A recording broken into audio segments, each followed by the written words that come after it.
नमस्कार दर्शकों, स्वस्थ जीवन कार्यक्रम में स्वागत है।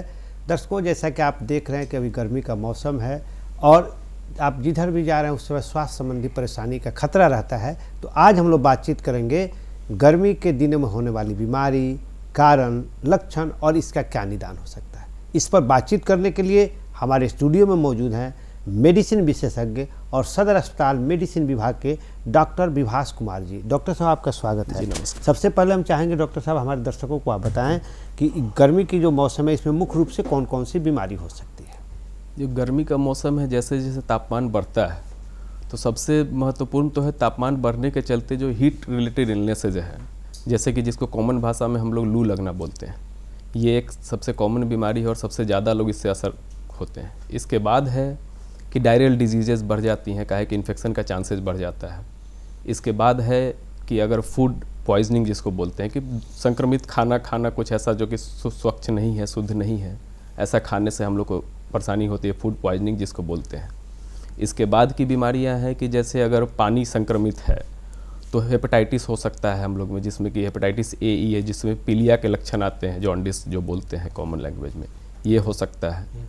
बाकी है कि और कॉमन जो नॉर्मल इन्फेक्शन वगैरह वेदर चेंजेस के चलते normal viral disease, common cough and cold, ये थोड़ा बढ़ जाता है जी। तो ये कुछ कॉमन बीमारियां हैं जो इस सीजन में ज़्यादा होती जी। हैं। तो सबसे पहले डॉक्टर साहब बताएं कि लू के बारे में आपने चर्चा की, तो लू लगना क्या है और कैसे हम इसकी पहचान करेंगे, और फिर जिसको लू लगे तो उसका कैसे मैनेजमेंट करें, थोड़ा बताइए। ये हीट इलनेस है, ये बेसिकली जब हमारे शरीर में एक बहुत बड़ा हिस्सा पानी का होता है, ठीक है ना, और जब तापमान बढ़ता है तो धीरे धीरे, और अगर उस हिसाब से हमारे शरीर में पानी का रिप्लेसमेंट नहीं हो पा रहा है, मतलब डिहाइड्रेशन में जा रहे हैं, तो क्या होगा कि हमारे शरीर में कुछ कुछ लक्षण आना शुरू होता है, ठीक है। जिसमें कि सबसे पहले क्या है कि हीट क्रैम्प्स बोलते हैं कि हमारे मांसपेशी में लगेगा खिंचाव वगैरह हो रहा है, ठीक है।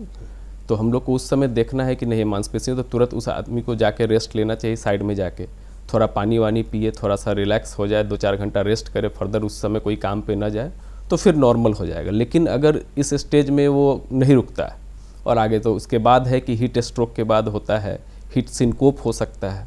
हीट सिनकोपी में आदमी गिर जा सकता है, बेहोशी जैसा आने लगता है, डिजीनेस थोड़ा होने लगता है, मतलब सुस्ती सुस्ती आएगी।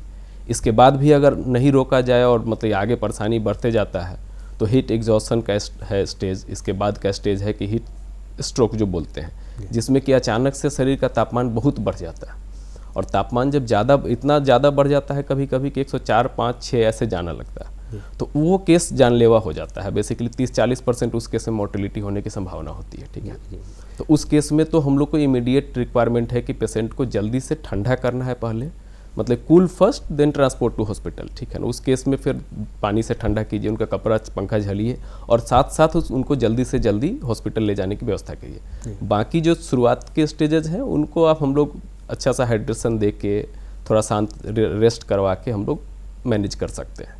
तो ये लू रिलेटेड है। जी जी। इसके बाद है कि इसका सावधानी क्या क्या रखना है जी इसके जी लिए। जी। तो सावधानी है कि आप ज़्यादा से ज़्यादा, जैसे आपको धूप में निकलना है, ठीक है, तो सबसे कड़क धूप हम लोग में जनरली गर्मी के मौसम में 12 से लेकर 3 बजे तक होती है, ठीक है ना। तो पहले तो कोशिश करना है कि इस समय को अवॉइड करें। अगर नहीं काम है, अवॉइड नहीं कर सकते, हर आदमी कर नहीं सकता है, मजदूरी जिनको करना है, जो धूप में काम करते हैं, जिनको बाकी जैसे ट्रैफिक पुलिस हैं, फायर फाइटर्स हैं, तो वो लोग सब लोग तो आराम नहीं कर सकता। तो उस केस में है कि कभी भी निकलना है तो साथ में पानी रखें और पानी पी कर निकलें, ठीक है ना। कि निकलना है जैसे तो 2 ग्लास पानी, एटलीस्ट 500-600 ml पानी आप शरीर में डाल के रखिएगा, तो क्या होगा कि डिहाइड्रेशन होने की संभावना कमेगी। और जैसे जैसे आप धूप में आधे घंटे के बाद देखते रहें, प्यास लगने का इंतजार ना करें, ठीक है। जी। मतलब ये नहीं कि पूरा प्यास लगे तभी पानी पीना, एक होता है ना कि नहीं प्यास, आप बीच बीच में जब कड़ी धूप में जा रहे हैं तो हम लोग का शरीर का मैकेनिज्म है कि कैसे टेम्परेचर को रेगुलेट करना है। तो वो पसीना आता है, पसीना से जैसे निकलता है और टेम्परेचर हम लोग का बॉडी का रेगुलेट होते रहता है। लेकिन धीरे धीरे अगर शरीर में आपके पानी नहीं रहेगी तो टेम्परेचर रेगुलेशन सही हो नहीं पाएगा, ठीक है ना।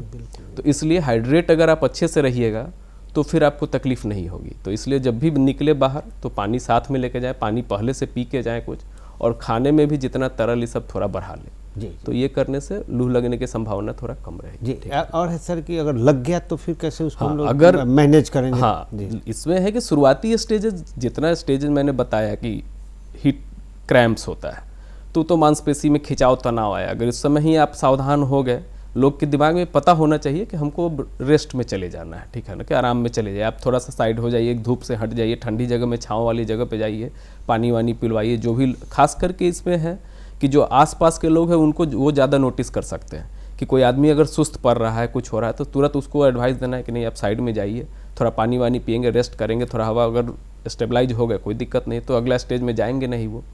लेकिन नहीं, अगर नहीं हो पाता है किसी कारण से और डिहाइड्रेशन बढ़ जाता है, कि सिनकोपी हो रहा है, एग्जॉर्सन हो रहा है, तो भी अप टू हीट एग्जॉर्सन तक भी घर में मैनेज किया जा सकता है। ORS दे के ढेर सारा पानी अगर वो पी पा रहे हैं, पेशाब साफ आना शुरू हो गया, जैसे हम लोग को अगर पेशाब जो है ये मार्कर है कि हम लोग के शरीर में हाइड्रेशन का लेवल क्या है। अगर साफ खुला पेशाब हो रहा है, सफ़ेद रंग का एकदम अच्छा पेशाब हो रहा है खुल के, तो मतलब है कि हम लोग के शरीर में पानी की मात्रा ठीक है और किडनी उसको फिल्टर करके निकाल रहा है, मतलब कि डिहाइड्रेशन नहीं है। लेकिन पेशाब पीला पड़ रहा है, पेशाब कम हो रहा है, ये एक वार्निंग सिग्नल है। पेशेंट सुस्त पड़ रहा है, ये वार्निंग सिग्नल है। अचानक से पेशेंट का बहुत टेम्परेचर बढ़ गया, जो मैंने बताया, क्योंकि हीट का रेगुलेशन गड़बड़ हो जाता है। अब हीट का रेगुलेशन हाइपोथैलेमस से हम लोग का है, तो जब हीट स्ट्रोक हो जाता है, जब लास्ट स्टेज जो है, उस समय हम लोग का हीट का रेगुलेशन गड़बड़ होता है, हाइपोथैलेमस काम मैनेज नहीं कर पाता है। तो अचानक क्या होगा कि टेम्परेचर बहुत बढ़ना शुरू हो जाएगा, सडन शूटिंग ऑफ टेम्परेचर, मतलब 105-6 ऐसा, और उसके बाद बेसिकली मल्टी ऑर्गन फेलियर होकर पेशेंट के जान पे बन जाता है। अच्छा। तो उस स्टेज को अवॉइड करना जरूरी है। सबसे पहला तो कोशिश हम लोग को होना चाहिए कि किसी हालत में कोई आदमी हीट स्ट्रोक के स्टेज तक पहुँचे नहीं, ठीक है ना, क्योंकि वो जानलेवा है। 30-40% मॉडल उस स्टेज में पहुँचे नहीं, कि उसके पहले ही ठंडा कर देना है और उसके बाद पानी हाइड्रेशन मेंटेन रखा। अगर नहीं हो पाया, अगर बाई चांस ऐसा हो जाता है कि हीट स्ट्रोक तक पहुँच जाए, तो तुरंत उसको पानी डाल के ठंडा करना है, पंखा झलना है, और साथ साथ उसको हॉस्पिटल ले जाना है, क्योंकि उसके बाद उसमें बहुत सारे ट्रीटमेंट की जरूरत उनमें पड़ेगी, ठीक है। जी। बाकी यही है। जी। और सर एक चीज़ आप बताया कि एक जो है लू के हाई रिस्क की अगर हम बात करें, एज ग्रुप की अगर हम बात करते हैं, तो इसके हाई रिस्क जोन में किस उम्र वर्ग के लोग हैं, कौन से समूह है इसमें सबसे ज़्यादा? इसमें सबसे है एक्सट्रीम ऑफ एजेज बोलते हैं, जैसे बच्चे हैं और बुजुर्ग लोग हैं, ठीक है ना। जेरियाट्रिक एज ग्रुप बोलते हैं बुजुर्ग लोग के लिए टर्मिनोलॉजी। तो ये बच्चे और बुजुर्ग हैं, ये दो लोग ज़्यादा मतलब कि वल्नरेबल होते हैं, कि इन लोग में काहे कि लोग का जो सिस्टम है उतना अच्छा एक्ट नहीं कर पाता है, ठीक है ना। तो ये दो लोग तो खासा सावधान रहेंगे, ठीक है ना। कोशिश करेंगे धूप में कम से कम निकलना है तो एकदम पानी, अगर बच्चा खेलने भी जा रहा है तो कोशिश करना है कि या तो मॉर्निंग आवर में खेलने निकल जाए 11 बजे से पहले, या 4 के बाद निकले, तो पीक टेम्परेचर को एटलीस्ट फेस ना करे, ठीक है ना। जी। ये हो गया। पानी ढेर सारा पी के निकले। खाना में भी हम लोग ऐसा खाना रखें कि तरल जिसमें ज़्यादा हो, फ्रूट्स वेजिटेबल्स ये सब थोड़ा ज़्यादा हो, साफ़ सुथरा वाला। इसके बाद और किन में खतरा ज़्यादा होता है, तो जैसे कोई डायबिटिक है, हाइपरटेंसिव है, वाटर पिल्स पे है स्पेशली, मतलब कि जो डायरेटिक बोलते हैं, जिससे कि पेशाब ज़्यादा आता है, कोई ऐसी दवाई पे है, तो ये इन लोगों में खासा सावधान रहने के, क्योंकि ऑलरेडी उनके शरीर से पानी निकल रहा है डायरेटिक के मदद से, ठीक है ना। तो इन लोगों को खासा सावधान रहना है कि अपना मैनेजमेंट एक्स्ट्रा, और ज़रूरत हो तो डॉक्टर से कंसल्ट करके अपने हिसाब से कर लेना है, क्योंकि इन लोगों में खतरा ज़्यादा रहता है, ठीक है ना। तो ये हाई रिस्क ग्रुप है। और सर एक बताएं कि जैसे आपने बताया कि हाई रिस्क ग्रुप पर भी हम लोग बातचीत किए, अभी बहुत तरह के हम लोग जो सुनते हैं, लोग कहते हैं कि भाई एक खास तरह के कपड़ा वस्त्र पहन के धूप में निकलिए, यह कितना इसका जो है वैज्ञानिक तर्क है और कितना मैंने जरूरी है? बिल्कुल, जैसे कपड़ा हम लोग का भी गर्मी के दिन में कॉटन कपड़ा होना चाहिए। कॉटन कपड़ा क्यों होना चाहिए? ये नॉर्मल मैकेनिज्म टेम्परेचर का हम लोग के शरीर में है कि जैसे हम पसीना आएगा, बॉडी का टेम्परेचर कम हो जाएगा, ठीक है ना। तो वो जो अगर मान लीजिए कि कोई आर्टिफिशियल कपड़ा, दूसरा ये पॉलिस्टर कपड़ा, ये सब है, तो वो उसके पास जो पसीना सोखने की कैपेसिटी नहीं है, ठीक है ना। जी। तो वो शरीर पे पसीना निकाल नहीं पाएगा। कॉटन का क्या है कि पर्सपिरेशन, एयर का सर्कुलेशन भी अच्छा होता है, पसीना भी सोख पाता है। तो इसलिए कॉटन कपड़ा, हल्का कपड़ा पहनिए, ज़्यादा टाइट कपड़ा मत पहनिए। तो हल्के कलर के कॉटन कपड़े पहनिए, जिनका कि गर्मी के दिन में पहनने से आपको मतलब संभावना खतरा कम रहेगा कि गर्मी उतना आपको असर करे, ठीक है ना। जी। कि तो इसका ख्याल करना चाहिए। बिल्कुल, टेम्परेचर रेगुलेशन बचाव के लिए। बिल्कुल। अब सर इसके साथ आपने लू के साथ एक चर्चा किया है कि इसमें डिहाइड्रेशन एक आप बताया है कि कै दस्त भी होता है, तो थोड़ा इसका बताया कि कै दस्त है क्या इसके लक्षण है और कैसे इसको मैनेज करें? इसके साथ है कि अभी के समय में डायरल डिजीजेज जैसे है, ठीक है ना, डायरल डिजीज है, डिसेंट्री है, जिसको कि दस्ती बोलते हैं, ये सब कॉमन होता है, क्योंकि इन्फेक्शन होने का चांसेस गर्मी के दिन में ऐसे भी कोई इन्फेक्शन ज़्यादा होने का, क्योंकि बैक्टीरियल प्रोलिफरेशन भी ज़्यादा फास्ट होता है, ठीक है ना, ग्रोथ का उसका स्पीड थोड़ा बढ़ जाता है, ठीक है। तो डायरल डिजीज नॉर्मली क्या होता है कि ज़्यादातर सेल्फ लिमिटिंग होता है, जी। कि मतलब 4-5 दिन के अंदर अंदर वो खुद से अगर अच्छा हाइड्रेशन ORS पिए, ठीक है ना, छाछ पिए, पानी थोड़ा ज़्यादा बढ़ा ले, ठीक है ना, खान पान अच्छा रखे, सादा खान पान रखे, तो 3-4 दिन में खुद बिना कोई दवाई के मदद के ठीक हो जाता है, ठीक है ना, ज़्यादातर केस में। तो लेकिन कुछ केसेस में उसमें रिस्क कब होता है कि अचानक से अगर बार बार डायरिया होना शुरू हो जाए, कि एक दिन में अगर 10 बार 12 बार शुरू हो गया, और पेशेंट का वही फिर है कि पेशाब कैसा हो रहा है। पेशाब अगर साफ़ हो रहा है, एकदम सादा पेशाब हो रहा है, अच्छा पेशाब हो रहा है, बढ़िया अमाउंट, तब कोई दिक्कत नहीं है, मतलब आप डिहाइड्रेटेड नहीं है, आपके शरीर में पानी की मात्रा है, किडनी उसको फिल्टर कर पा रही है। लेकिन अगर पेशाब किसी को बार इतना डायरिया हो, पेशाब कम नहीं, मतलब कि उसका किडनी कॉम्प्रोमाइज्ड हो रहा है, ठीक है ना, उस केस में आपको फिर डायरियल डिजीज में भी डॉक्टर के पास जाने की ज़रूरत है। जी जी जी। इसके अलावा है डिसेंट्री है, जैसे ब्लड, उसमें वार्निंग साइन क्या है कि अगर ब्लड वाली दस्त आती है, खून वाली दस्त, खूनी दस्त, खूनी दस्त जिसको बोलते हैं, ठीक है, ब्लड, उस केस में आपको डॉक्टर के पास जाना चाहिए, टेस्टिंग करवाना चाहिए, उस केस में आपको दवा की जरूरत। अदरवाइज एक बुरा हैबिट भी हम लोग का कि थोड़ा भी डायरिया, लूज मोशन हुआ और हम लोग पहुंच गए पास के किसी दुकान में, 2 एंटीबायोटिक का गोली ले लिया, मिल भी जाता है इजीली लोग के पास, और खा लिए, ये एकदम बैड हैबिट है। एक अपने मन से दवा नहीं लेना है, अपने मन से आप ओवर द ORS लीजिए, वही सबसे सफल दवा है। अच्छा, एंटीबायोटिक बेसिकली फायदा से ज़्यादा नुकसान करते हैं। जी जी। अगर जरूरत जहाँ नहीं है वहाँ देने से, जहाँ जरूरत है वहाँ तो प्राण बचाने वाला भी हो सकता है, लेकिन जहाँ जरूरत नहीं का है कि वो पेट के नॉर्मल गुड बैक्टीरिया भी हमारे पेट में होते हैं, तो उनको भी डिस्ट्रॉय कर सकता है। तो इसलिए ब्लाइंडली एंटीबायोटिक हमारे यहाँ जो हैबिट है वैसा नहीं लेना है। हाँ, डॉक्टर से जाइए, अगर जरूरत होगा तो ब्लड टेस्ट कराएंगे या स्टूल टेस्ट करवाएंगे, उसके बाद देख के आपको उस हिसाब से करेंगे। तो ये 2 है कि डायरियल डिजीजेज जो है। इसके बाद एक है कि फूड पॉइजनिंग हो सकता है अभी के समय। हाँ, अभी के समय में अगर आप बाहर का कटा फटा अगर गंदा कहीं से है, वेल हाइजीनिक वे में नहीं है फल वल, चाहे ऐसा कहीं से जूस पी रहे हैं जहाँ पानी का सही नहीं रह रहा, तो इस सब केस में फूड पॉइजन होने का संभावना ज़्यादा होता है। तो उसमें होगा कि वोमिटिंग शुरू हो जाए। तो ये सबसे बचना है कि जितना सावधानी क्या क्या बरतनी चाहिए, ताकि सावधानी है कि स्वच्छता तो सबसे है, और स्वच्छता, हाथ स्वच्छ हाथ होना इसका चाहिए, भी बिल्कुल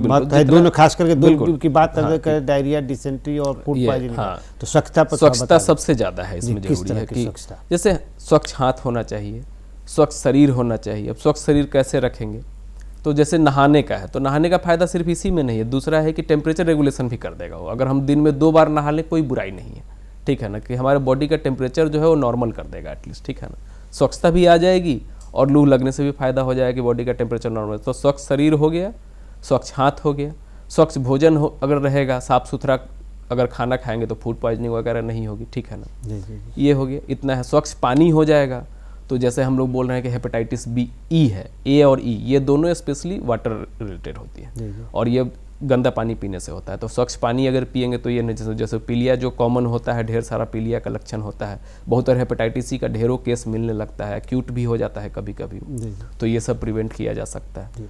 तो स्वच्छता का तो बहुत महत्व है, ठीक है ना। जी, अभी के समय में सर देखते हैं कि जो बाहर घूम रहे हैं, चलते चलते बाहर के कुछ खाना खा लिए, जैसे फुटपाथ का सामान वगैरह, तो उसका क्या कितना भूमिका है? देखिए, ये बहुत ऑथेंटिक, जहाँ आपको पूरा पता है कि जहाँ की बहुत स्वच्छता का ख्याल रखा गया है, वहाँ तो ठीक है आप खा सकते हैं। लेकिन हाँ, ये आपको समझ के ही कभी, नहीं तो अपना पानी खुद के साथ लेके चलिए, कि आपको कहे कि जब हमारे शरीर में पानी की कमी होती है और जोरदार प्यास लगता है, तो फिर हम लोग दिमाग सोच नहीं पाएगा कि अब कहाँ से पानी पिए, ठीक है ना। उस केस में फिर सामने जो मिलेगा आप पी लीजिएगा, ठीक है। इसलिए सबसे पहला हैबिट तो है कि हर आदमी पानी और छाता दोनों चीज़ लेके चले, ठीक है ना। गर्मी में ये 2 चीज़ बहुत लाभकारी, और बीच बीच में थोड़ा थोड़ा पानी पीते रहिए। हाँ, जहाँ एकदम पता है कि जिसका हाइजीन बढ़िया है तो आप यूज कर सकते हैं, अदरवाइज समझना यही है कि हमको अनहाइजीनिक चीज़ कुछ भी नहीं खाना है, ठीक है ना। स्वच्छता का खास ख्याल रखना है, पानी साथ में रखना है, गर्मी में निकल रहे हैं तो छाता लेकर निकलना है। जी, सर एक चीज़ तो ये आपने बताया इसको बहुत अच्छी तरह से। अब हम लोग इन दोनों, खास करके 2 बीमारी की बात करते हैं, डायरिया और इस सब का, तो सरकार के स्तर पर क्या है जागरूकता, क्या है व्यवस्था? चूँकि आप सदर अस्पताल में हैं और लगातार इस चीज़ को जागरूकता भी करते हैं, आप एक मेडिसिन विशेषज्ञ हैं, तो लोगों को थोड़ा सा जानकारी सरकार के लेवल में पंचायत से लेके जिला स्तर तक हर जगह बेसिक सारा जो अवेलेबिलिटी है, जैसे कि ORS की अवेलेबिलिटी है, बेसिक ड्रग्स की अवेलेबिलिटी है, अवेयरनेस प्रोग्राम भी चलते रहता है। ANM है, हमारी आशा लोग हैं, वो लोग अवेयरनेस प्रोग्राम लोकली भी चलाते रहती हैं कि लोगों को लोकली कैसे लाइफ स्टाइल ठीक रखना है, क्या करना है, क्या नहीं करना है, स्वच्छता कैसे मेंटेन करना है। तो सरकारी स्तर पे बेसिकली हर लेवल पे अभी हमारे पास सही सलामत लोग हैं, सब कुछ है। ORS की अवेलेबिलिटी है, बेसिक मेडिकेशंस अवेलेबल हैं।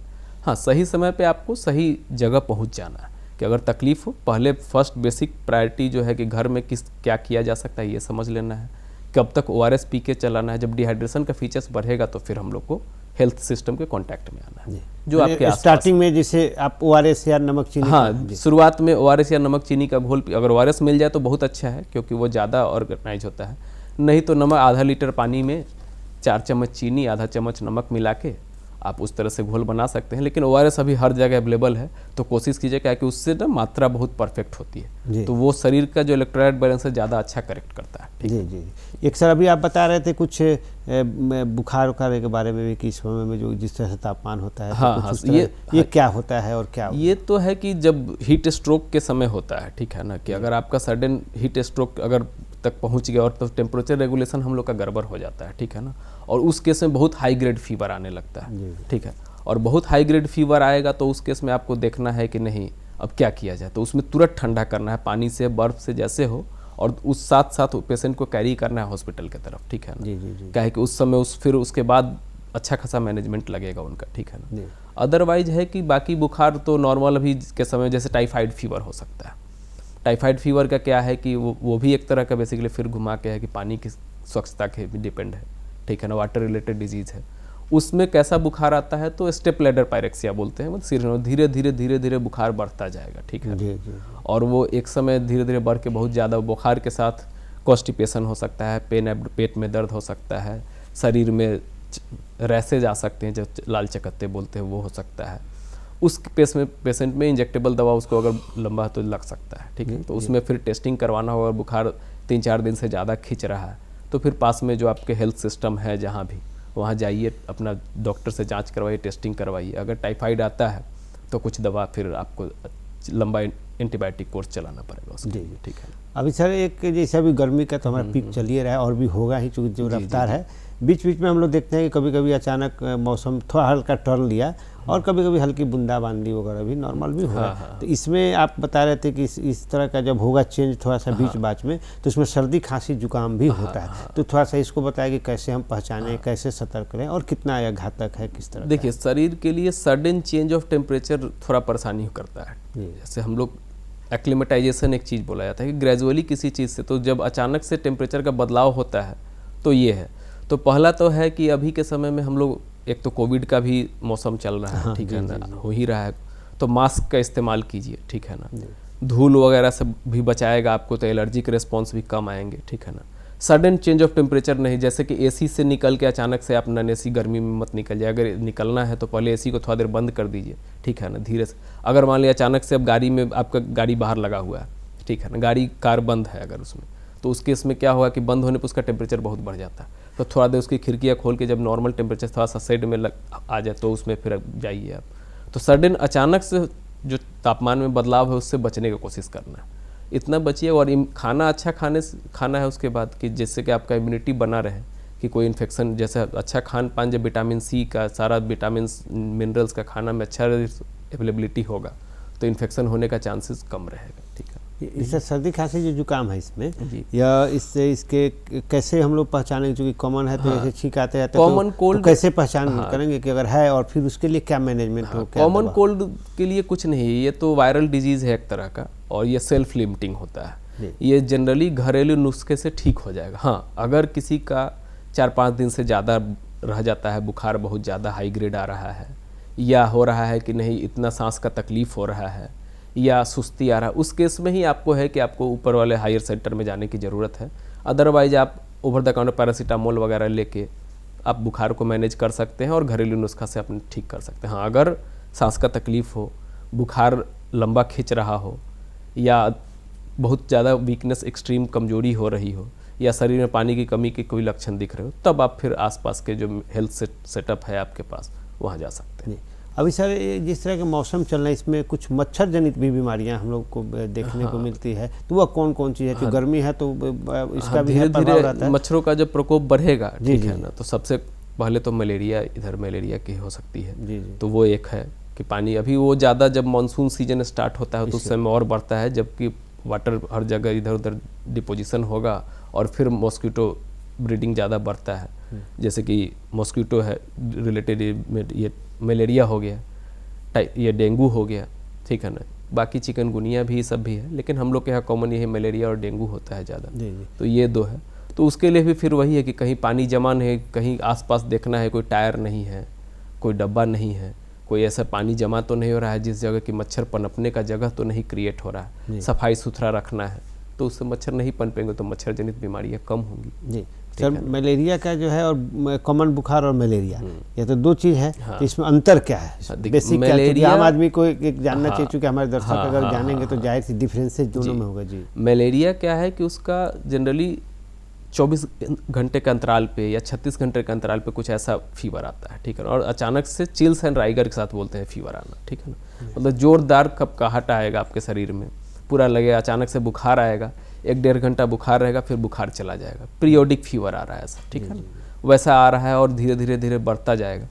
और आपका आसपास मलेरिया एंडेमिक जोन है अगर, तब खुद का जांच करवाइए कि हाँ इस तरह से फीवर, पीरियोडिक फीवर आ रहा है कि 24 घंटे के बाद एकदम जोरदार बुखार आ रहा है, अचानक से कपकपी दे के एकदम बुखार आ रहा है, तो मलेरिया हो सकता है। लेकिन हर समय 100% नहीं है डिफ्रेंशिएट करना, तो इसीलिए कभी भी बुखार 4-5 दिन जब ज़्यादा खींच रहा है, चाहे कोई इस तरह की परेशानी हो रही, तो आप आसपास में जो भी पास में कोई हेल्थ सेंटर है या कोई भी मेडिकल सेटअप है वहाँ जाइए और अपना इलाज करवाइए। जी। और सर कालाजार की जो बात आप की है उसमें क्या होता है, उसका क्या ड्यूरेशन रहता है? और किस तरह उसमें भी है कि फीवर एग्जैक्ट सब कुछ जितना भी फीवर डिजीज रिलेटेड डिजीज है, जो कि स्पेशली जो वेक्टर डिजीज बोलते हैं, मलेरिया हो गया, डेंगू हो गया, कालाजार हो गया, सबका इसी तरह है, फीवर आएगा। कालाजार में थोड़ा सा ब्लैक पिगमेंटेशन वगैरह भी होता है, लेकिन ये सब सबसे ज़रूरी है, उसके बाद लीवर स्प्लीन पर, लेकिन वो सब तो पेशेंट खुद नहीं समझ पाएगा, ठीक है ना।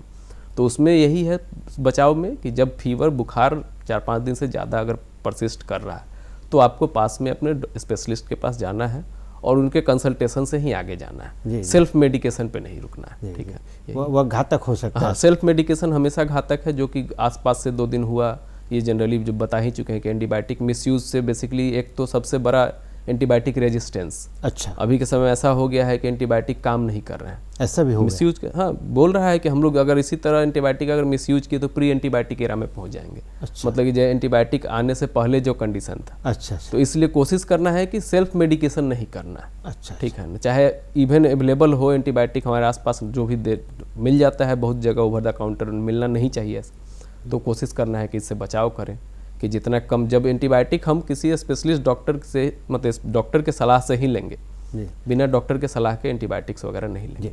तो सर ये जो अभी गर्मी जनित बीमारी की हम लोग टोटल सभी बातों की है, तो हमारे दर्शकों को बताएं कि हमारा लाइफ स्टाइल क्या हो, जीवन शैली इस समय में क्या हो, ताकि हम कम से कम बीमारी की जद में आवे। थोड़ा लाइफ स्टाइल बताएं। लाइफ स्टाइल सबसे पहले तो भाई स्वच्छता रिलेटेड लाइफ स्टाइल जो बताया गया, ठीक है ना, कि हाथ साफ रखें, साफ पानी पिए, साफ खाना खाएं, खाना में जो फल सब्जी ये सब ज़्यादा हो जिसमें कि पानी की मात्रा शरीर में बनी रहे, पानी रेगुलर अच्छे इंटरवल पे पीते, कम से कम कोशिश करना है कि 8 से 10, चाहे 10 से 12 ग्लास भी, बेसिकली 3 से 4 लीटर बोला जाता है, पी ले, कि इससे आपके शरीर में पानी की कमी ना हो। अगर कभी ऐसा हो रहा है कि नहीं धूप में जाना है तो प्रॉपर सावधानी के साथ ही धूप में निकले, कि छाता लेके निकल रहे हैं, पानी लेके निकलने से पहले पानी पी के निकलेंगे, ठीक है ना।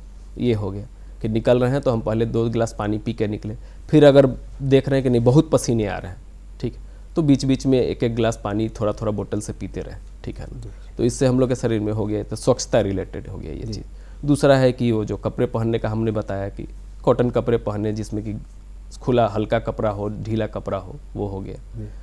खान पान अच्छा रहे, आसपास की सफाई रखेंगे तो फिर ये जो वेक्टर बॉर्न डिजीजेज नहीं होगी, मलेरिया डेंगू ये सब है। पानी स्वच्छ पिएंगे, पता समझ रहना है कि पानी का स्वच्छता बहुत महत्वपूर्ण है, तो टाइफाइड नहीं होगा, हेपीलिया नहीं होगा, जो कि हम बोले हेपेटाइटिस ए और ई बेसिकली। तो ये सब कुछ सिंपल सावधानियां हैं जितना कि हम लोग मेंटेन करेंगे। मैं दर्शकों, हमारे बीच मेडिसिन विशेषज्ञ डॉक्टर विभास कुमार जी आए और बहुत अच्छी जानकारी दी। उन्होंने बताया कि जो गर्मी जनित जो बीमारी है उसके लक्षण क्या है, कारण क्या है और बचाव क्या है, और ख़ास करके हम अपना लाइफ स्टाइल कैसे रखें, खूब पानी पिए, धूप से बचें। अगर आपको लग रहा है कि हम बीमार हैं तो अपने मन से दवा न लें, निकट के किसी भी सरकारी अस्पताल या विशेषज्ञ चिकित्सक से संपर्क करें, तो निश्चित रूप से आपकी बीमारी दूर होगी, और बचाव रखेंगे तो कम बीमारी के जद में जाएंगे। धन्यवाद दर्शकों, धन्यवाद डॉक्टर।